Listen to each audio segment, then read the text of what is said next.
आसमानी बाप, आपका आज के इस वक्त के लिए और आपके इन भक्तों के लिए जिन्होंने रूह और सच्चाई से आपकी वर्शिप करी, खुदावन आप इनको बहुत बड़ी बरकत देना। आज के कलाम पर हम मनन करने के लिए जा रहे हैं, हमारी अगुवाई करना। खुदावन यीशु मसीह के नाम से मांगते हैं, आमीन। बैठ जाइए आप लोग।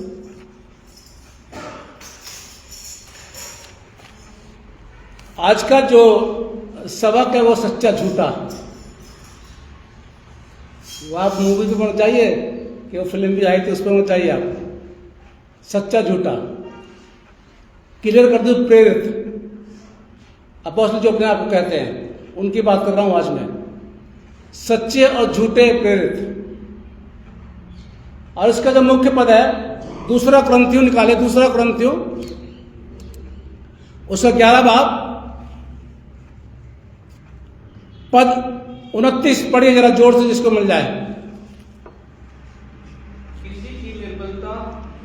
किसी की निर्बलता से मैं निर्बल नहीं होता। किसके ठोकर खाने से मेरा जी नहीं दुखता। थैंक यू भाई। दो तरह के बाइबल के अंदर, बाइबल की छोड़िए दुनिया के अंदर भी दो तरह के प्रेरित हैं। पास्टर अलग होते हैं, हम लोग रेवरेंड हैं, हमारा ऑर्डिनेशन हो जाता है, रेवरेंड हो जाता है अपने आप ही। जैसे हमारा ऑर्डिनेशन हो वैसे ही हमारे नाम से रेवरेंड लग जाता है। इससे पहले हम लोग रेवरेंड नहीं लगा सकते। बिल्कुल कुछ सिस्टम है, कुछ हमारे मिशन के कुछ लॉ है, उनको मानना पड़ता है। और कुछ पास्टर अपने आप को कहते हैं और कुछ प्रेरित कहते हैं। इंग्लिश में क्या बोलेंगे आप लोग जानते हैं, पोस्ट है ना, आपने देखा वो नाम लिखा रहता है। तो बाइबल के अंदर भी प्रेरित आए। अब बाइबल में दो तरह के मिलते हैं प्रेरित, एक सच्चा और एक झूठा। मैं बाहर की बात नहीं करूंगा ज्यादा, बाइबल के अंदर की आज बात करते हैं। निकाले दूसरा कुरिन्थियों निकाल रखिए जरा 11 बाब। अगर आप ऊपर हेडलाइन देखें तो लिखा हुआ है पौलुस और झूठे प्रेरित। पौलुस के बारे में आप लोग कितना जानते हैं मुझे नहीं पता, लेकिन जहां में सिखाया जाता है तो सारे के सारे प्रेरितों के बारे में सिखाया जाता है। उनकी पूरी बैकग्राउंड बताई जाती है कि इनका ये बैकग्राउंड है। और जब हम सरमन तैयार करते हैं तो हम भी पहले उसकी बैकग्राउंड देखते हैं कि कहां से ये हुआ, कैसे प्रेरित बना। पौलुस अपनी मर्जी से प्रेरित नहीं बना। पौलुस वो इंसान था जो कलीसिया को सताता था। पौलुस वो था जो मसीह लोगों को सताता था। पौलुस वो था जो चर्चिस में जाकर अरेस्ट करता था। पौलुस वो था जो मसीह विरोधी था। लेकिन यीशु मसीह के सामने उसका इनकाउंटर होता है, क्योंकि वो कलीसिया को सताने में जा रहा है। और यीशु मसीह से बात होती है, तू मुझे क्यों सताता है? पौलुस कहता है मैं तो नहीं सताता, तू उनको सताता है जो मेरा नाम लेते हैं, यानी जो मेरा नाम ले रहे हैं, तू मुझको सताता है। बंदा हो गया, गमेल के पास भेजा गया उसको ट्रेनिंग के लिए, बकायदा उसकी ट्रेनिंग हुई है, वैसे नहीं बन गया वो। पौलुस वो गमेल बोल रहा है कि बहुत बदतमीज इंसान है, ये कलीसिया को सताता है। यीशु की आवाज आई, नहीं, ये अन्य जातियों में नाम रोशन करेगा, मैं इसको नियुक्त करूंगा। यानी यीशु मसीह ने पौलुस को प्रेरित घोषित किया। अपनी मर्जी से उसने अपने नाम के साथ नहीं लगाया प्रेरित। आज आप नजर उठा के देख लीजिए कितने लोगों ने अपने नाम के साथ प्रेरित जोड़ रखा है। हम तो नहीं लगा सकते, बिल्कुल नहीं लगा सकते, क्योंकि हमको प्रेरित बनाया नहीं गया, हमको रेवरेंड बनाया, पास्टर है हम, सुसमाचार प्रचारक है हम।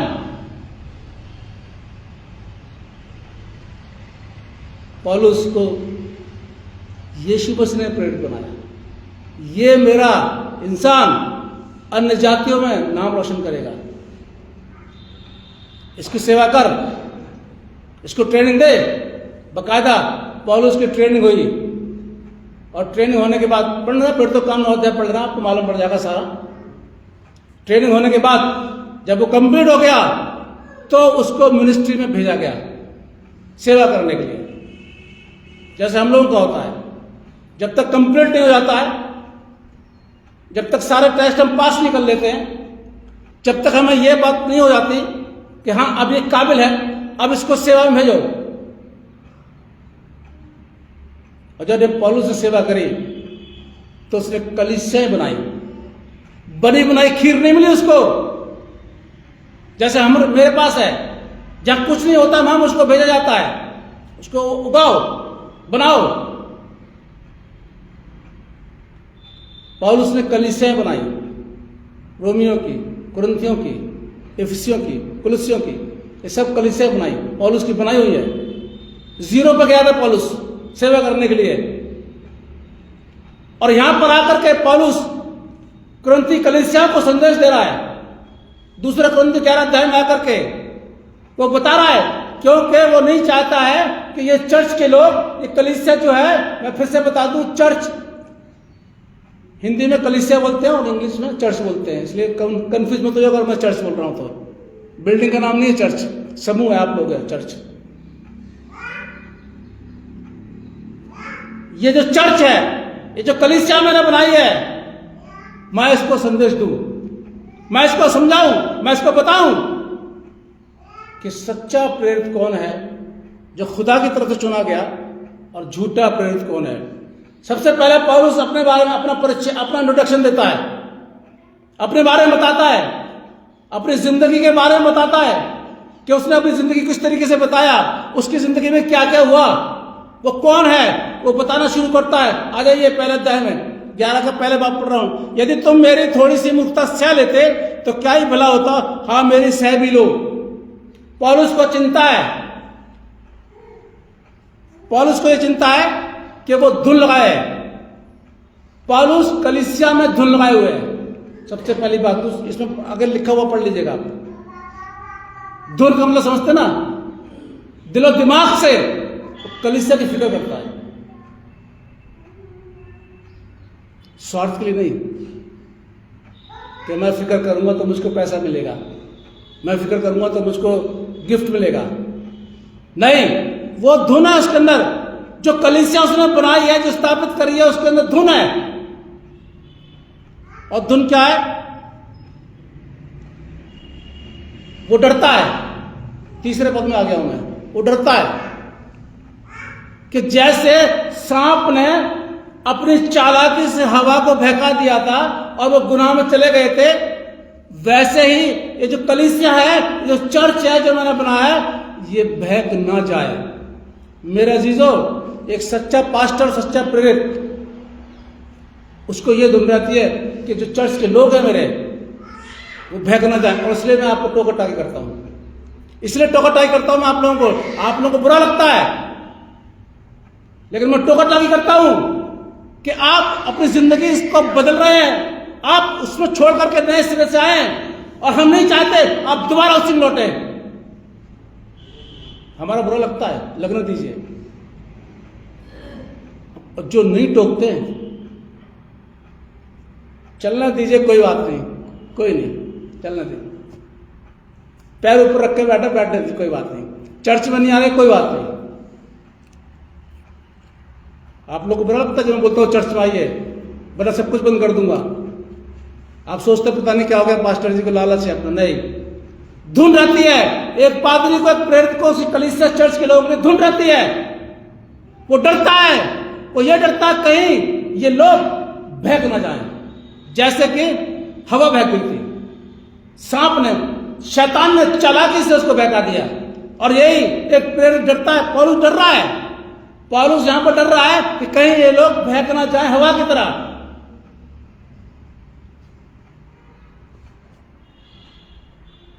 पौलुस किसी से कम नहीं था साहब। पद 5 में आ गया हूं मैं। पौलुस किसी से भी कम नहीं था। वो बोलता है अपने आप को, मैं तो समझता हूं कि मैं किसी बात में बड़े से बड़े प्रेरितों से कम नहीं हूं। मैं भी मानता हूं, मैं भी बहुत फॉलो करता हूं पौलुस को, बहुत सीखता हूं उससे मैं। पौलुस किसी भी बड़े से बड़े प्रेरित से कम नहीं था अपनी लाइफ में, अपनी सेवकाई में, खुदा की तरफ से, खुदा के भरोसे में कम नहीं था, इसलिए आगे। हाँ, अब पौलुस क्या बोल रहा है देखिए साहब, सच्चा प्रेरित कभी कभी अपनी कमी बता देता है, जैसे मैं अपनी कमी बता देता हूं कि आप लोगों से सीखता हूं, कभी कभी जवानों से सीखता हूं, आप दुआ करते हैं मैं सीखता हूं, कुछ मिलता है मुझे, आप गाना गाते मैं सीखता हूं आपसे, कुछ मिलता है मुझे, जब आप बाइबल पढ़ने के लिए आते मैं सीखता हूं, कुछ मिलता है मुझे, क्योंकि सीखने की कोई उम्र नहीं होती है। ये नहीं कि मैं ही विद्वान हूं साहब, नहीं, ऐसा भी नहीं है। आपसे मुझे बहुत कुछ सीखने को मिलता है और सीखना भी चाहिए।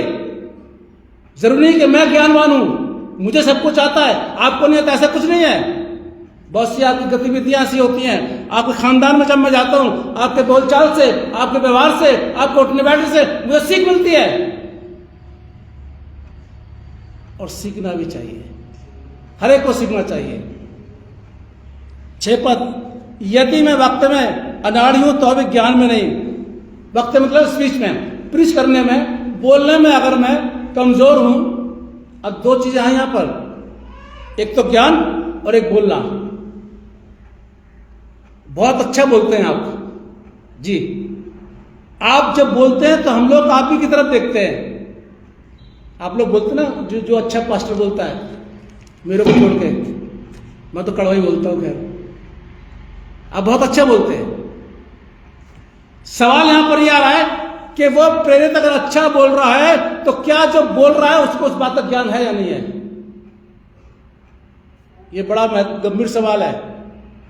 अच्छा तो बोलता है बिल्कुल, पूरे की पूरी अपनी कलीसिया को, अपने लोगों को, जितने भी यहां पर बैठ रहते सबको अपने अपनी कर लेता है, अच्छा बोल के ऐसे शब्दों का इस्तेमाल करता है, प्रभावशाली शब्दों का, अपनी बॉडी लैंग्वेज से अपने को प्रभावित कर लेता है। आप खुश रहते हैं, अच्छा बोलता है, बहुत अच्छा होता है, मजा आ गया साहब। आज लगा है कि कोई सरमन हुआ है, बोलते हैं आप लोग ऐसा किसी किसी को, जिसको आपको पसंद करते हैं। बट क्या जो बोला है उसने, प्रेरित ने, उसको ज्ञान है, उसको मालूम है उसने क्या बोला, उसको मालूम है जो बोल रहा है उसकी बैकग्राउंड क्या है, उसको मालूम है उसके बाद में क्या होगा। और इसलिए यहां पर पौलुस कहता, हो सकता है मेरा बोलना तुम लोग को ठीक ना लगे, हो सकता है मैं कड़वा बोलता हूं, क्योंकि कड़वा बोलता था पौलुस भी, बिल्कुल खरे बोलता था, हो सकता है मेरी बॉडी लैंग्वेज तुमको पसंद ना आए, लेकिन ज्ञान में मैं अधूरा नहीं हूं। ज्ञान बहुत है, और वाकई में पौलुस को बहुत ज्ञान था, बहुत ज्ञान था पौलुस को, क्योंकि पौलुस अपनी मर्जी से प्रेरित नहीं बना था, उसको सिखाया गया था, उसको बताया गया था। आगे,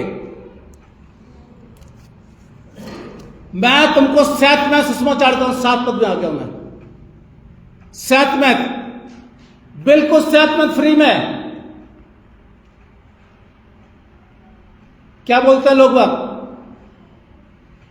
यीशु मसीह क्या बोलते हैं, तुमने सैतमैत पाया और सैतमैत ही दो। प्रचार करने की कोई कीमत मत लो। वैसे देते हैं लोग, कन्वेंशन हम भी जाते हैं, हमें भी देते हैं, ऐसी बात नहीं, किराया आने जाने का देते हैं, रहने का अच्छा इंतजाम करते हैं, बात वो अलग है, वो अलग मैटर है। पौलुस कह रहा है मैंने तुमको परमेश्वर का सुसमाचार बिल्कुल फ्री में दिया। आगे दूसरी बात कहता है, और अपने आप को नीचा किया ताकि तुम ऊंचे हो जाओ। ये प्रेरित बोल रहा है साहब, ये पौलुस कह रहा है मैंने अपने आप को नीचा किया, अपने चर्च के लिए, अपनी कलीसिया के लिए मैंने अपने आप को नीचा किया ताकि तुम ऊंचे हो जाओ।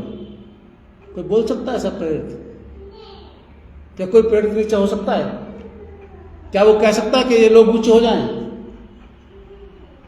जैसे मैंने बताया, जब आप यहां पर कुछ करते हैं तो मैं आपसे सीखता हूं।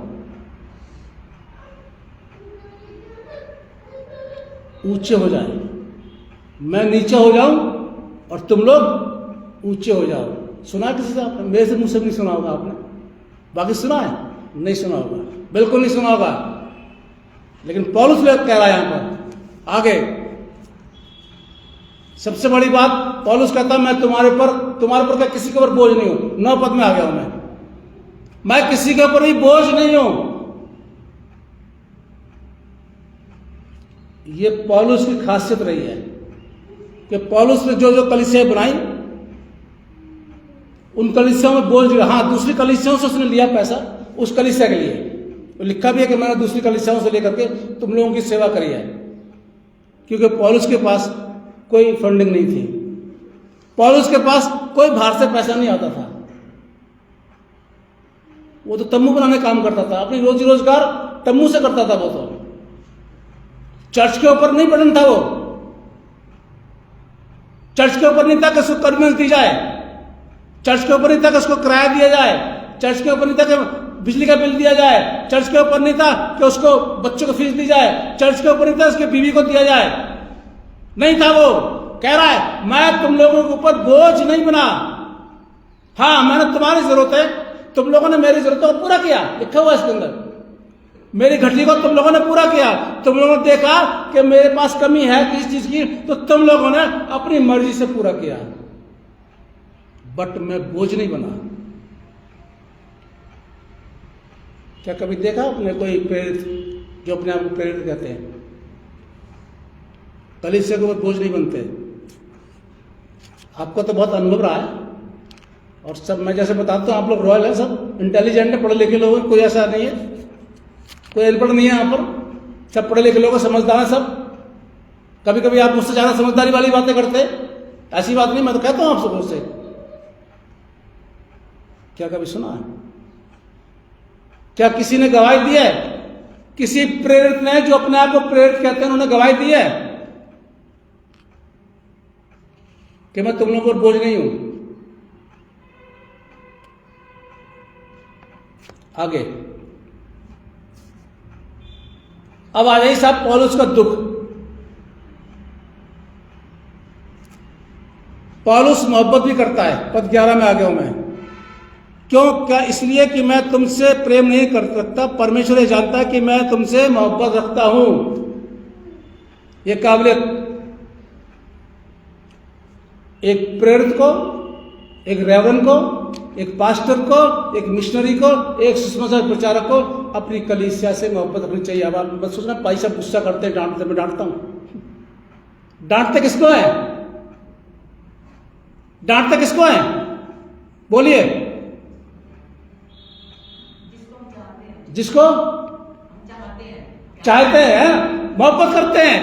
बिल्कुल भाई, मैं आपको डांटता हूं क्योंकि मैं आपसे मोहब्बत करता हूं। आपको मेरा डांटना बुरा लगता है, लेकिन मैं डांटता हूं और डांटता रहूंगा जब तक यहां पर हूं। क्यों? क्योंकि मैं हर एक से मोहब्बत करता हूं, चाहे कोई बड़ा हो और चाहे कोई छोटा हो। इस जगह पर जितने लोग आके बैठ जाते हैं, वो सब बराबर है खुदा की नजरों में। बिल्कुल सब खुदा की नजरों में बराबर है। हाँ, वो आपके यहां से जाने के बाद आपको बहुत पैसा होगा, बहुत गाड़ियां होंगी, कोठी बंगले, सब कुछ होगा, वो अलग बात है। यहां पर आने के बाद, खुदा के पाक हैकल में, खुदा घर में आने के बाद सब बराबर, टोटली, कोई बड़ा छोटा नहीं। पौलुस अपनी कलीसिया से मोहब्बत करता है, और इसलिए पौलुस ने कलीसिया को डांटा, बहुत डांटा, क्योंकि वो डरता था कहीं बहक ना जाए। आज यदि कोई भी पास्टर अपनी कलीसिया को डांटता है तो सही मायने में सही है, वो बिल्कुल बिल्कुल सही है। अगर रोकता है किसी काम के लिए तो बिल्कुल सही है, अगर टोकता है किसी बात के लिए तो बिल्कुल सही है, क्योंकि वो नहीं चाहता कि उसके लोग भटक जाएं। अगर वो चर्च का डिसिप्लिन बताता है तो सही है, बाकी चर्च चल रहा चलने दो। और इसलिए ऐसे पास्टर आपकी नजर में बुरे होते हैं, आप लोग उनसे गुस्सा हो जाते हैं, आप लोग उनसे बोलना बंद कर देते हैं क्योंकि उन्होंने डांट दिया आपको। पौलुस डांटता था एक सबक सिखाने के लिए। पौलुस डांटता था कि ये लोग सही चलें, रूहानी तरीके से बिल्कुल सही चलें, इधर उधर न जाए। बहुत से लोगों ने उसका भी विरोध किया, लेकिन उसने डांटना बंद नहीं किया। वो अपनी कलीसिया से मोहब्बत करता है। मेरे अजीजों, आप अपनी औलाद से मोहब्बत करते हैं तभी आप अपनी औलाद को डांटते और मारते हैं, क्योंकि आप मोहब्बत करते हैं। बाइबल क्या बताती है? जो प्रेम करता है वो ताड़ना भी देता है। उसकी ताड़ना को सह लो। खुदा हमसे प्रेम करता है, इसलिए खुदा हमको डांटता है, ताड़ना देता है, कष्ट मिलाता है, और हमें सहनी चाहिए। हमें खुदा की डांट को सहना चाहिए। हमें आप अपने पादरी साहब की डांट को सहना चाहिए, बुरा नहीं मानना चाहिए, क्योंकि आपका पादरी आपका दुश्मन नहीं है, कोई जाति दुश्मनी नहीं है। आपने अपने पादरी का कुछ बिगाड़ा नहीं है, तो वो आपसे दुश्मनी कैसे कर सकता है? लेकिन कलीसिया को ऐसा लगता है, चर्च को ऐसा लगता है कि हमारे पादरी से हमारा दुश्मन है, हमारे पादरी से हमारा नुकसान कर रहा है। नहीं, जो पादरी आपको डांटता है वो आपका दुश्मन नहीं है। जो रोका टोकी करता है वो आपका दुश्मन नहीं है, वो आपका दोस्त है, हमदर्द है। वो उसकी सुनिए। पौलुस की लोगों ने सुनी जब वो डांटता था कलीसिया को।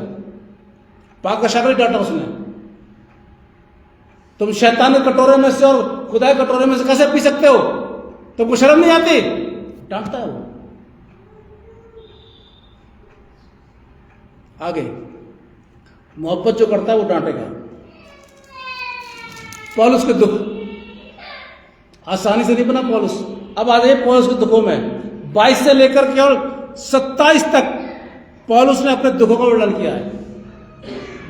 22 पद से लेकर कह रहा, क्या मैं इब्रानी नहीं हूं? मैं भी हूं। क्या इस्राएली नहीं हूं? मैं भी हूं। क्या मैं अब्राहम के वंश का नहीं हूं? मैं भी हूं। आगे वो कहता, क्या वे ही मसीह के सेवक है? मैं पागल के समान कहता हूं, मैं उनसे बढ़कर हूं। आगे कहता, अधिक परिश्रम करने में, बार बार कैद होने में। ध्यान सुनिए, अब सुनिए इसको। बार बार कैद होने में, बाइबल में देखते रहिए आप। बार बार कैद होने में, कोड़े खाने में, बार बार मृत्यु के जोखिमों मतलब मुसीबत, मरने की मुसीबतों में। आगे 5 बार मैंने यहूदियों के हाथ से 39 कोड़े खाए। कितनी बार? 5 बार। कितने कोड़े? 39 कोड़े। आप डिवाइड कर लीजिए, जोड़ लीजिए कितनों को उसके। अब दिमाग में एक बात आ रही होगी आपके, राउंड फिगर ही हो जाता है ना भाई, राउंड फिगर हो जाता। 39 का 40 तो हो जाते, बट नहीं, 40 कोड़े नहीं लगने थे। क्लियर करिए, व्यवस्था वर्णन निकालिए, व्यवस्था वर्णन 25 अध्याय निकालिए, आपको क्लियर करते हुए 39 कोड़े पौलुस ने क्यों खाए 5 बार। 25 निकालिए, व्यवस्था वर्णन 25। देखिए जरा, मैं 1 पद से पढ़ रहा हूं।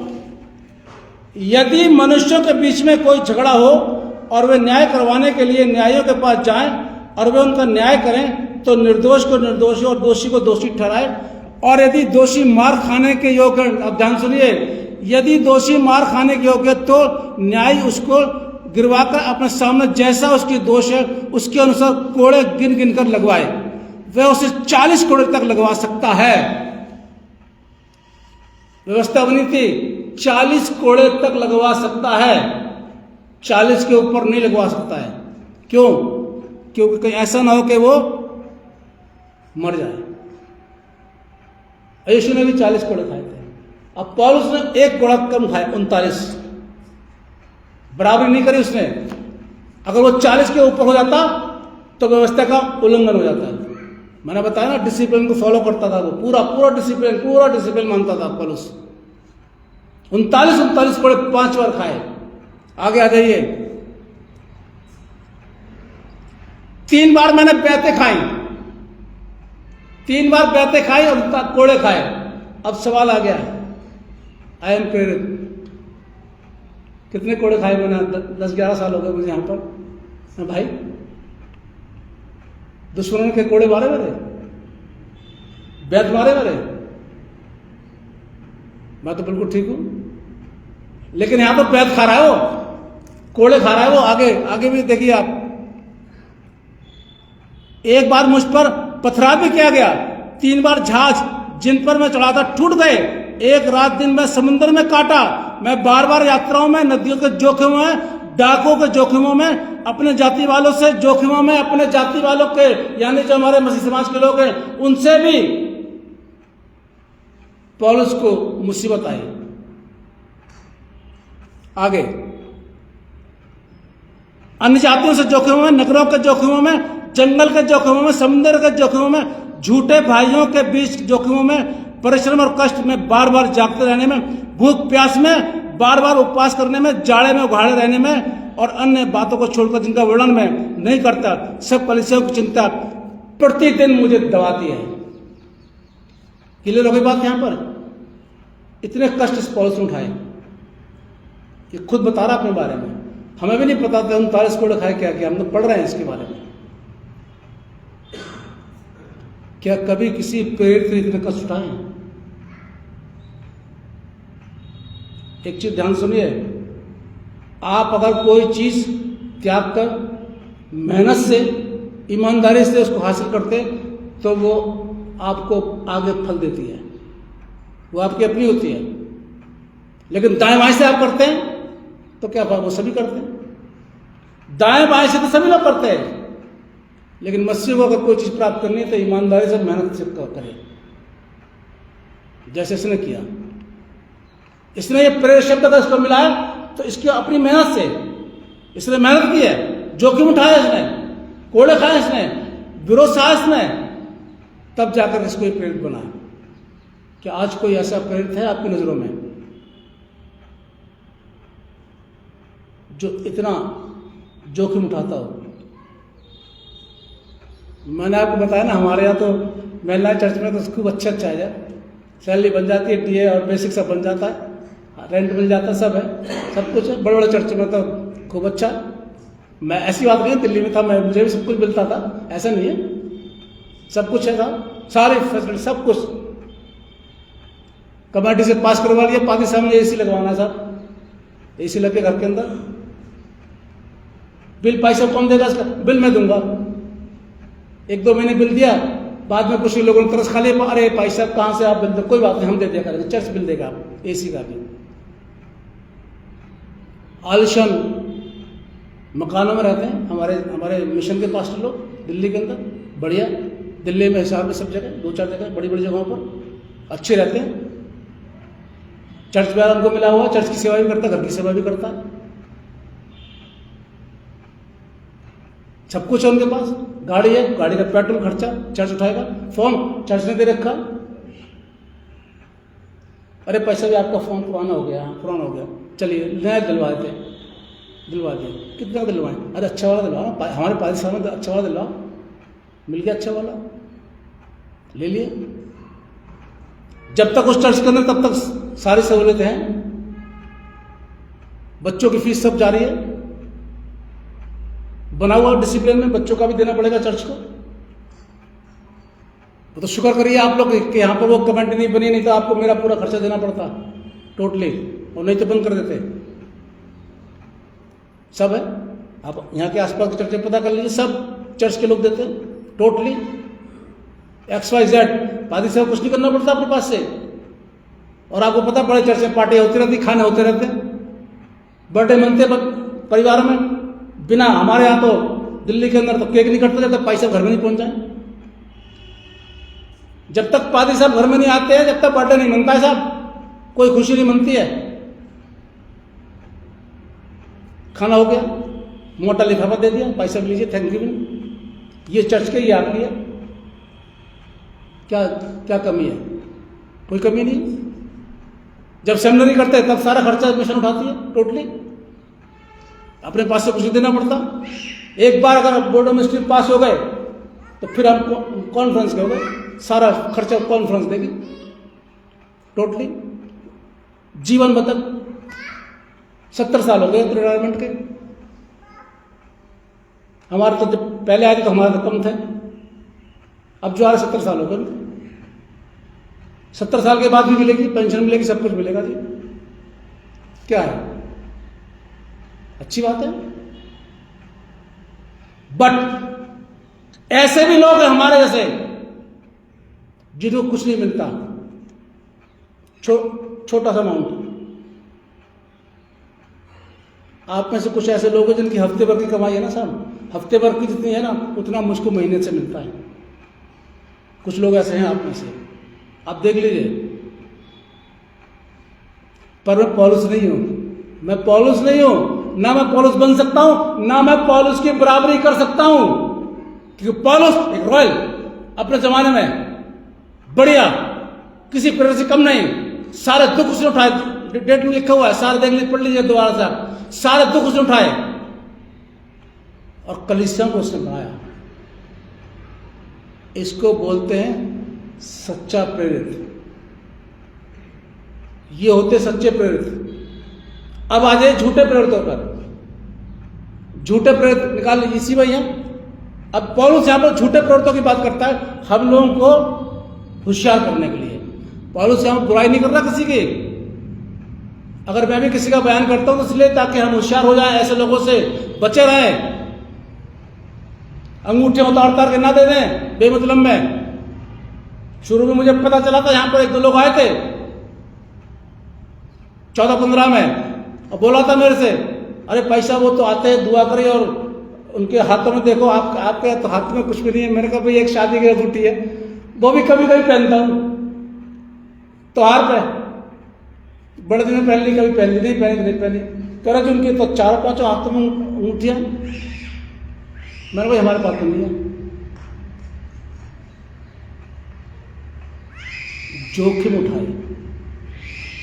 अगर प्रेरित खुदा की तरफ से बनाए, वेल गुड, बढ़िया, कोई दिक्कत नहीं है, फिर खुदा उसकी जरूरत को पूरा करेगा। कहीं से भी करे खुदा करेगा, या करवाए जैसे भी हो। अगर वो अपनी मर्जी से अपना नाम जोड़ रहा है प्रेरित में, किसने अथॉरिटी दे दी आपको? क्या डिग्री आपके पास में है? आप प्रेरित का फुल फॉर्म जानते भी है क्या होता है? कि नाम लगा लिया, इंग्लिश में लिख दिया आजकल लोग, हिंदी में नहीं, इंग्लिश में। डेफिनेशन क्या है प्रेरित की? ये है पौलुस की, ये बता रहा है, ये होते हैं सच्चे प्रेरित। अब झूठे प्रेरित आ जाइए, पद 12 से 13 से पढ़ रहा हूं मैं, पद 13 इसी का, पहला कुरिन्थियों 13। क्योंकि ऐसे लोग झूठे प्रेरित और छल से काम करने वाले और मसीह के प्रेरितों का रूप धरने वाले। आगे आ जाइए। यह कुछ अचंभे की बात नहीं, क्योंकि शैतान आप भी ज्योति में स्वर्गदूत का रूप धारण करता है। कोई बड़ी बात नहीं है। झूठे प्रेरितों को पहचानना बड़ा मुश्किल हो जाता है, क्योंकि काम उनके ऐसे होते हैं, आश्चर्य काम करते हैं, सारे काम बढ़िया बढ़िया करते हैं, हम सब मोहित हो जाते हैं उनके ऊपर। कोई अचंभे की बात नहीं है कि झूठे प्रेरित आपके बीच में है, लेकिन आपको पहचानना है। ये पहचान आपको करनी है। आगे चलते हैं। प्रकाशित वाक्य में लिखा हुआ है 13 में भी इनका अंत।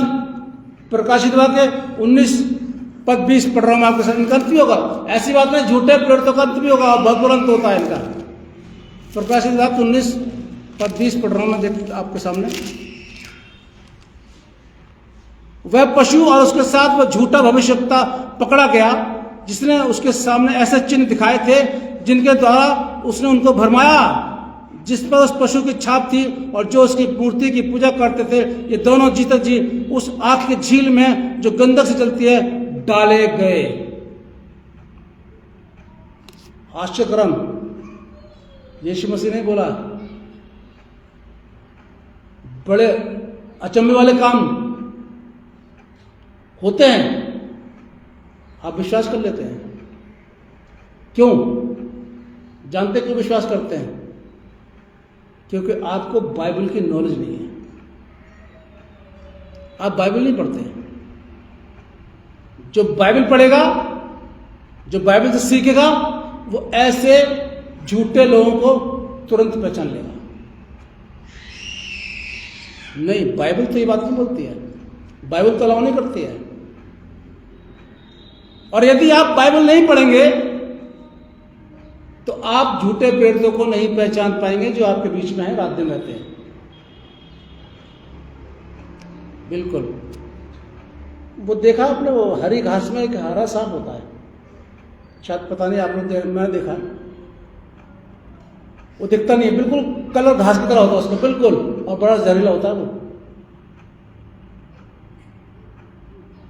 ऐसे ही है कि आप पहचान नहीं पाएंगे उनको, आपके बीच में है, आपसे बात होती है, आपके घर में आना जाना होता है उनका, आप बोलते हैं लेकिन पहचान नहीं पाते। क्यों? क्योंकि वो काम ही ऐसे करते हैं, आश्चर्य ऐसे करते हैं कि आप उस पर यकीन कर लेते हैं। अब यीशु मसीह के बारे में क्या बोला, कई बार बोल चुका हूं, फिर से पढ़िए, मत्ती 7 निकालिए, मत्ती 7 में आ जाइए जरा।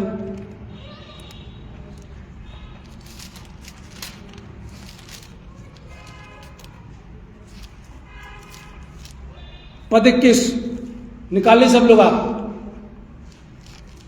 जरा पढ़िए। जो मुझसे हे प्रभु हे प्रभु कहता है उनमें हर एक स्वर्ग के राज्य प्रवेश ना करेगा। आगे, परंतु वही जो मेरे स्वर्गीय पिता की इच्छा पर चलता है, जो मुझसे हालेलुया प्रेज द लॉर्ड करता है रातों दिन, दुआ करता है रातों दिन, बाइबल पढ़ता है रातों दिन, लंबी लंबी दुआएं करते हैं रातों दिन, शब्दों का ऐसा इस्तेमाल करते हैं रातों दिन। यीशु मसीह कह रहे हैं उनमें से हर एक कोई स्वर्ग के राज्य में प्रवेश नहीं करेगा, केवल वही जो मेरे पिता की मर्जी पर चलता है। और बाइबल में खुदा की मर्जी आप जानते क्या है, लेकिन आज बहुत से पेड़ खुदा के कलाम पर नहीं चलते,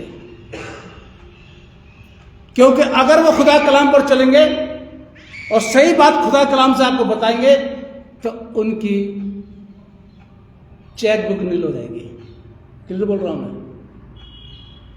कोई पेटीएम वगैरह पता नहीं क्या मैं तो इस्तेमाल करता, खैर कुछ नहीं आएगा,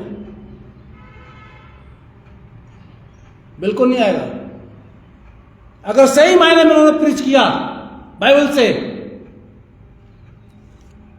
तो आप उनको देना बंद कर देंगे। अगर वो आपको इमोशनल नहीं करा उन्होंने तो आप उनको देना बंद कर देंगे। ऐसे शब्दों का इस्तेमाल किया, छुप छुप छुप ऐसे किया, आप बुझा जाएंगे। जो मुझसे हे प्रभु कहते हैं उनमें सब कोई स्वर्ग के राज्य में प्रवेश नहीं करेगा। आगे भाई और पढ़ करिए पूरा 22 पद इसी का, मत्ती 7:22। उस दिन बहुत से लोग मुझसे कहेंगे। किस दिन? जब अंत होगा, जब यीशु मसीह आएंगे, जब यीशु मसीह आएंगे उस दिन। आगे, हे प्रभु क्या हमने तेरे नाम से भविष्यवाणी नहीं की? क्या हमने तेरे नाम से भविष्यवाणी नहीं की? और तेरे नाम से दुष्ट आत्मा को नहीं निकाला? और तेरे नाम से दुष्ट आत्मा को नहीं निकाला? और तेरे नाम से बहुत से आश्रय कर्म नहीं किए? और तेरे नाम से बहुत से आश्रय कर्म नहीं किए? तब एक मिनट भाई, फिर करना पूरा। ये हो रहा कि नहीं हो रहा है? दुष्ट आत्मा निकल रही है किसके नाम से? किसके नाम से? यीशु के नाम से। भविष्यवाणी हो रही है, प्रॉफिट भी नाम आ जाता है आजकल। आजकल प्रॉफिट बहुत बने हुए हैं। कभी करूंगा प्रॉफिट, कभी खुदा ने जिंदगी दी तो अच्छी एक मीटिंग करने वाला हूं मैं मार्च महीने में, कोई डेट लगा लूंगा तब बताऊंगा। मुझे असल में स्पीकर नहीं मिल रहा कोई अच्छा। प्रॉफिट आश्चर्यक्रम आपके अंदर होते हैं, आपके बीच में दुष्ट आत्मा निकाली जाती है, आपके बीच में भविष्यवाणी की जाती है, आपके बीच में यीशु के नाम से सारे काम हो रहे हैं। कैसे पहचानेंगे आप? कैसे पहचानेंगे? क्योंकि सारे काम कैसे हो रहे हैं। और यही वजह है कि जो बाइबल नहीं पढ़ते वो पहचान नहीं पाते। खुदा की मर्जी पर ये लोग नहीं चलते। यीशु मसीह कह रहे, मैं नहीं कह रहा हूं कुछ भी, यीशु मसीह कह रहे हैं ये लोग खुदा की मर्जी पर नहीं चलते। ये अपने फायदे के लिए, अपने इनकम के लिए वही शब्दों का, वही बाइबल से प्रीच करेंगे जो इनसे इनको फायदा हो। ये वो प्रीच नहीं करेंगे जिससे कलीसिया का फायदा हो। ये नहीं बताएंगे तुम गुनहगार हो, ये छोड़ दो। जैसे मैं टंकी की चोट में बोलता हूं, ये मत करना। बिल्कुल आपने देखा, आपने सुना इस चीज के लिए लोगों को बुरा भी लगा होगा। बिल्कुल नहीं करना ये, क्योंकि मैं आपके ऊपर भार नहीं हूं। खुदा की मर्जी, और जब तक ये लोग खुदा की मर्जी पर नहीं चलेंगे तब तक आप पहचान भी नहीं पाएंगे। ये सारे काम होंगे, होते रहेंगे। अब भाई इसको पूरा कीजिए। यीशु मसीह क्या बोल रहे हैं 23 पर, तब मैं उनसे खुलकर कह दूंगा मैंने तुमको कभी नहीं जाना। एक मिनट बस भाई, एक मिनट। मैंने तुमको, ये यीशु के नाम से आशय ग्रहण कर रहे हैं, भविष्यवाणी कर रहा है। यीशु कह रहा है मैं तुम्हें जानता नहीं। कमाल की बात हो गई साहब यीशु आपके लिए। तो भाई कमाल की बात है कि नहीं? आप सोचिए, मैं तो आपसे सरसर कर रहा हूं, आप कह रहे मैं तुम्हें जानता नहीं। भाई मोरिस भाई, मैं तो आपको जानता भी नहीं। मैं आप घर में दुआ करने जा रहा हूं, आप कह रहे पैसा, मैं तो आपको जानता भी नहीं। ताज्जुब है ना? अरे यीशु मसीह आपके नाम से दुष्ट आत्मा निकाले इन्होंने, आपके नाम से आशय ग्रहण किया इन्होंने, आपके नाम से भविष्यवाणी की इन्होंने, और आप कह रहे मैं तुमको जानता नहीं। गंभीर है, सोचिएगा इसको घर जाकर सोचिएगा यीशु मसीह ने ऐसा क्यों बोला। आगे भाई पूरा करिए। कुकर्म करने वालों, कुकर्म शब्द बड़ा गंदा शब्द है बाइबल के अंदर, मैं कर रहे हैं। गंदगी फैलाने वाले लोगों, ये तुम बेकार की बातें करते हो, मेरे पास चले जाओ। क्या समझते हैं आप? यीशु न्याय नहीं करेगा? हमारे एक दोस्त हैं जो बड़े नर्वस हुए थे, कभी बहुत नर्वस हुए थे। मेरे साथ इन्होंने सेमिनरी की थी। कह रहे मोरिस भाई, मैं कलीसिया में जाता हूँ, कलीसिया वाले बहुत तंग करते हैं, क्या करूँ मैं? मेरा पूरा कुछ देते भी नहीं है मुझे, लड़ते रहते हैं मेरे से। मैं इतनी मेहनत करता हूँ फिर भी कुछ नहीं मिल पाता। मैंने कहा भाई, खुदा ने जो आपको जिम्मेदारी दी है और कॉन्फ्रेंस में जो आपको जिम्मेदारी, इसको पूरा कीजिए आप, छोड़िए। मैंने कहा हर एक पादरी के साथ में ऐसा होता है, किसी के साथ कम होता है, किसी के साथ ज्यादा होता है। छोड़िए, जो आपको काम दिया है वो करिए आप। अगर आपको टीचिंग काम दिया है तो आप टीचर करते रहिए, चाहे वो बच्चे आपकी बेइज्जती करें या कुछ भी करें, आप पढ़ाते रहिए। आपको अगर मेडिकल लाइन में जो आप लोग हैं, आपको सेवा का, जो मरीजों की सेवा का काम दिया, करिए। अब मरीज आपको खुश होता है नहीं तो वो बात अलग है। जो जिम्मेदारी, जो काम आपको सौंपा गया उसको करते रहिए। मेरा जीजो, कोई भी किसी काम से खुश नहीं होता, चाहे कुछ भी कर लीजिए आप। आपको पता है बेटा, मेडिकल लाइन में आपको पता है हॉस्पिटल वाले कितना खुश होते हैं आपसे, और मिसेस ब्राइट आप भी कर चुके, आप कितना खुश होते हैं भाई, आपका तो से कितने खुश होते हैं? कोई खुश नहीं होता, कुछ ना कुछ कमी निकाल देगा, तभी नर्वस हो जाता, तभी वो नर्वस हो जाते हैं। अरे पैसा वो दिन में से कह दिया कि आपने सरमन 20 मिनट का दिया है, आप तो कम से कम 35 मिनट का देना चाहिए। कह रहा पैसा बोलता क्या, मैं छोटा ही था, वो पैराग्राफ में छोटे बोल दिया, मैं अपनी मर्जी से क्या बोलता हो जाता, इतनी सी बात हो जाता है। मैंने कहा भाई साहब नर्वस मत होइए, जिंदगी दिया खुदा ने, काम दिया खुदा ने, ये हम उनका काम नहीं कर रहे हैं, हम खुदा काम कर रहे हैं। करते रहिए आप, लोग आपकी सुने ना सुने, आपसे कुछ बात करें ना करें, आप अपना काम करिए, क्योंकि आपको रिजल्ट कौन देगा? खुदा देगा। ये तो बोलेंगे, बोलने वाले को आप नहीं रोक सकते, बोलने दीजिए। कह रहे पैसे आपको क्या? मैंने कहा मुझसे आपसे ज्यादा तो मेरे को सुनना पड़ता है, छोटी सी कलीसिया है, आपको तो फिर भी नहीं कुछ सुनना पड़ता, आपको तो बड़ी कलीसिया है, सारी सहूलियत मिल जाती है, मुझे तो सहूलियत ना मिलने के बाद सुनना पड़ता है। क्या छोड़ दूं? खुदा की मर्जी यही है, जो खुदा ने काम सौंपा है उसको कीजिए। ईमानदारी से कीजिए, मेहनत से कीजिए, खुदा आपको बरकत देगा। नहीं तो कोई बात ही नहीं है। नहीं तो हे प्रभु कहते रहिए, चिल्लाते रहिए। यीशु मसीह कहते भाग जाओ मेरे पास से, मैं तुमको जानता नहीं। अरे तुम्हारे नाम से दुष्ट आत्मा निकल रही, तुम जानते नहीं हो। मेरे मसीह भाई बहनों, आप लोग सब अच्छे पढ़े लिखे लोग हैं, ध्यान से सुनिए। बाइबल को रोज पढ़िए, आप झूठे प्रेरितों को पहचान लेंगे। मुझे कहने की जरूरत नहीं पड़ेगी, आप खुद पहचान लेंगे। नहीं ये सच्चा नहीं है भाई, ये वही है जो यीशु मसीह जिसके बारे में बोल रहे थे, वो यही है। आज के तुरंत तो मैंने बता दिया, मिस्र के वो जादूगर भी कर रहे थे, है? जब सरबंद किया था ना मिस्र के जादूगर, उन्होंने किया था। आज से तो सब कुछ किया था, बड़े बड़े काम कर रहे थे उन्होंने। तो क्या वो प्रेरित हो गए? आजकल हो क्या रहा है? आजकल क्या हो रहा है? बाइबल से परमेश्वर का सुसमाचार का प्रचार बहुत कम होता है, बहुत कम होता है। ये तो मेलना चर्च वाले करते हैं, बाकी सुसमाचार का प्रचार नहीं हो पाता। ये पहचान पौलुस की बता दी, पौलुस ने क्या बताया अपने बारे में, और यही पहचान होती है झूठे लोगों की। आपका आश्रय करेंगे, आपके साथ आके ज्योति में स्वर्गदूत भी आ जाते हैं इनके रूप में होकर के। खुदा कलाम से पहचानिए, इनका अंत होगा। ये लोग जो झूठे प्रेरित हैं, इनका जरूर से अंत होगा। इसलिए जिससे कान है वो सुन ले कि खुदा कलाम मसीह से क्या कहता है। पौलुस कहते हैं किसी की कमजोरी से मैं कमजोर नहीं होता, किसके ठोकर खाने से मेरा जी नहीं रुकता। खुदा आप सबको बहुत बड़ी बरकत जाए। हम दुआ करें। खुदा में आपका शुक्रिया अदा करते हैं आज के वचन के लिए जो आपने हमको दिया। हमने बोल दिया, हम चाहते हैं बड़ा, लेकिन इसमें हमारी मर्जी नहीं बल्कि आपकी मर्जी पूरी हो। खुदा यीशु मसीह के नाम से मांगते हैं, आमीन।